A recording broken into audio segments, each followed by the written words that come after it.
Welcome back, students. I'm Christopher Hanlon, Professor of English at Eastern Illinois University, and we're here with the Close Reading Cooperative, the podcast and literary analysis for English majors. And this is C.C. Warham, who is here to tell you a little bit about a couple of literary devices that you've heard about in the last few weeks.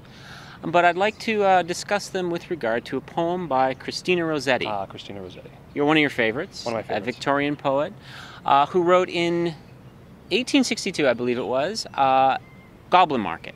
Goblin Market. A long poem which was generally intended to be read to children. And since it is so rich in rhythm, meter, and other poetic sounds and devices, I thought maybe we could take a look at a couple lines of that and see what we could make. That's good. The poem, just to contextualize the section that we're going to look at, is really about a group of goblins who are interested in selling their fruity wares to a couple of, fruits that is, to a couple of young women, and the seductive techniques that they use in order to try to get them to buy these evil globes of fruit. I hate goblins. They're not. They're always doing that.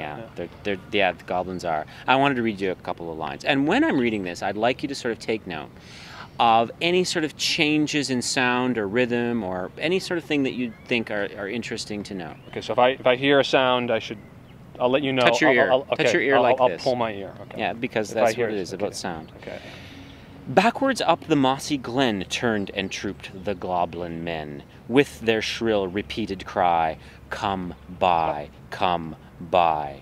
When they reached where Laura was, they stood stock still upon the moss.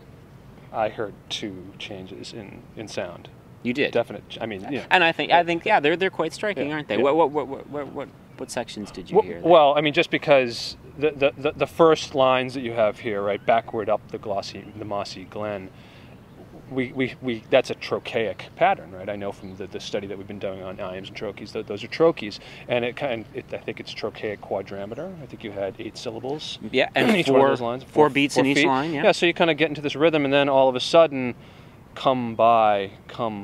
That's different. Yeah, there's a striking sort of pattern there that's sort of been changed by virtue of the fact that you have come by. What would you call that meter for that line? I mean, it's actually not that simple. Well, if you even though you hear the effect. Yeah. The fact that you can hear the effect is important, and the fact that you can recognize that those words come by, sort of attain a certain significance by virtue of the fact that they're really stressed in that way. And I think if we scanned it, we'd see that we have every syllable stressed. That's the way it sounds to my ear, anyway. That's true. And in fact, this is called a headless iamb. Headless iamb. Okay. Which is kind of ironic because we have goblins speaking in headless iambs. Okay. I mean, it's very Halloween. It's timely for this particular podcast. Headless iamb in that the first part, the first beat of the iamb is always unstressed, and it's the second beat that's stressed. So we've kind of like cut off the head. We've just left it with the stressed tail, and so we have 4 feet here, just without the stressed first a very half. Decapitated line, as they say. Okay. Indeed. So that's important to notice, first of all, and the effect of that is, bringing to the fore this particular slogan that these goblin are trying to present. The words come doubled and by doubled attain a higher significance by virtue of the fact that one is forced to slow down and stress them. Yeah. In the same way that any good advertiser will bring you to those particular words they want you to sort of hear after they sell their wares. Yeah. So you mentioned, Chris, that there was a second insight that you had. What was that one? Well, there was a second moment where I was really pulling on that ear to let you know that I heard a sound change, and that's at that line where we get stood stock still.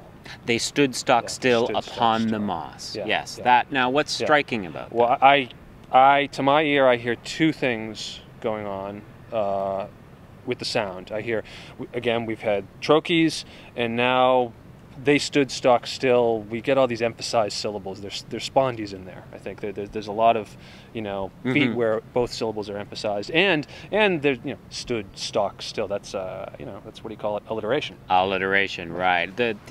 One of the easiest sort of literary devices. Not that easy. I mean, I've heard it. Okay, you did a great job of pointing out that there is a stood stock still alliteration. Yeah. You'll notice that I kind of almost tripped up when I was saying that, not because I'm unprofessional, but because it's difficult to say stood stock still Slows you down, 3 times fast. Yeah. Or those st-st-sts slow down. It's a natural sort of function of trying to say those words that you would slow down. And why is that significant here? What does that do to enhance the poetry? Hey, this is a classic instance of form imitating content, right? Or form presenting content. Stood stock still makes my tongue and teeth and lips stand still, like stop. Exactly. Right? The difficulty of getting through those words actually presents a metaphor for what the goblin men are doing. They see this potential prey that they're going to like sort of start to advertise their fruits towards, and they stood their filthy wares. Stop their filthy wares, and they are immediately cease moving. Yeah. So we have the language itself becomes, and the rhythm of the language becomes a metaphor for what's being presented. Yeah. Isn't that remarkable? She's really unbelievable good. talent. Yeah. So we've moved a few weeks ago from dead shopping malls to goblins selling fruit. We're sort of concentrating on the way that language can be used in salesmanship and stuff like that. Sorry, I used that word salesmanship. It's a terrible word. In any case, that's enough for today, I believe. Okay, so we'll see you next time on the Close Reading Cooperative.